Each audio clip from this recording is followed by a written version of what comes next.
Assalamualaikum warahmatullahi wabarakatuh.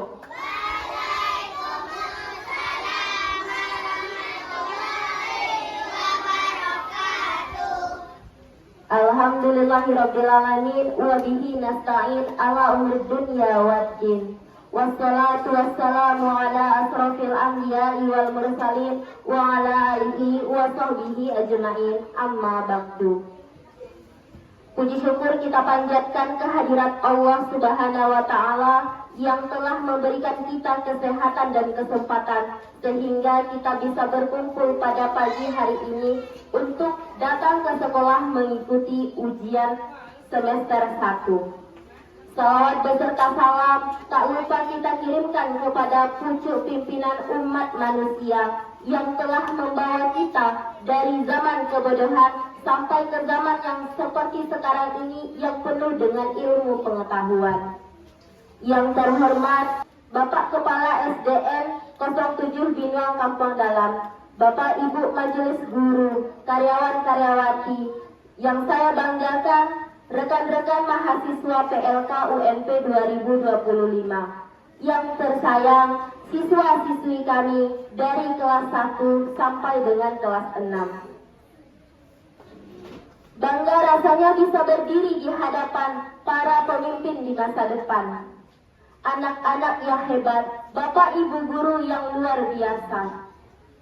Coba bayangkan, setiap hari kita selalu menggunakan handphone, laptop, komputer, dan internet. Setiap belajar, kita sering melihat video, menggunakan LCD, atau bahkan menggunakan internet. Tapi ada beberapa teman kita yang tidak dapat menggunakan internet, tidak punya perangkat belajar, atau bahkan gurunya belum bisa sama sekali menggunakan teknologi.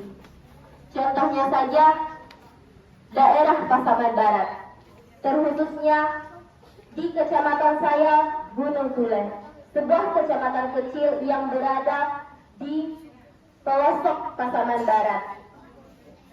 Di sana masih banyak nagari dan sekolah yang tidak memiliki akses internet. Jangankan internet, listrik saja sangat minim di daerah sana.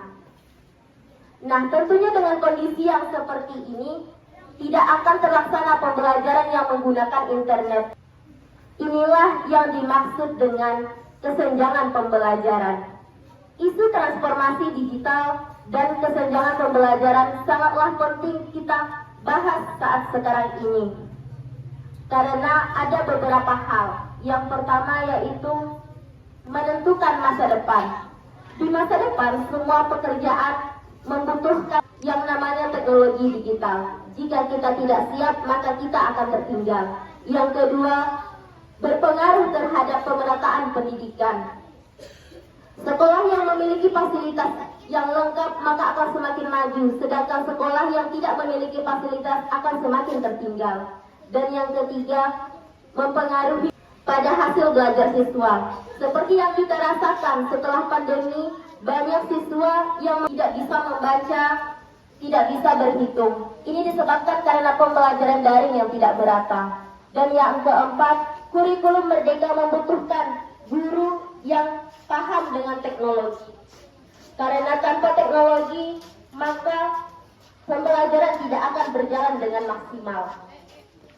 Nah, untuk mengatasi isu ini ada beberapa cara yang bisa diterapkan. Yang pertama dari segi guru. Guru bisa saling berbagi pengalaman, belajar teknologi dengan guru lainnya, seperti dalam kegiatan guru penggerak. Yang kedua dari segi sekolah. Sekolah bisa memantau penggunaan teknologi dari gurunya. Dan yang ketiga dari pemerintah. Pemerintah bisa memperluas akses jaringan, terutama di wilayah 3T, terpencil, terbelakang, dan tertinggal.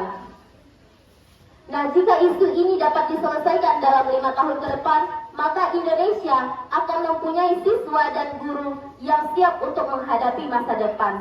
Tetapi jika isu ini tidak dapat diselesaikan, maka Indonesia akan memiliki generasi muda yang tidak siap menghadapi masa depan.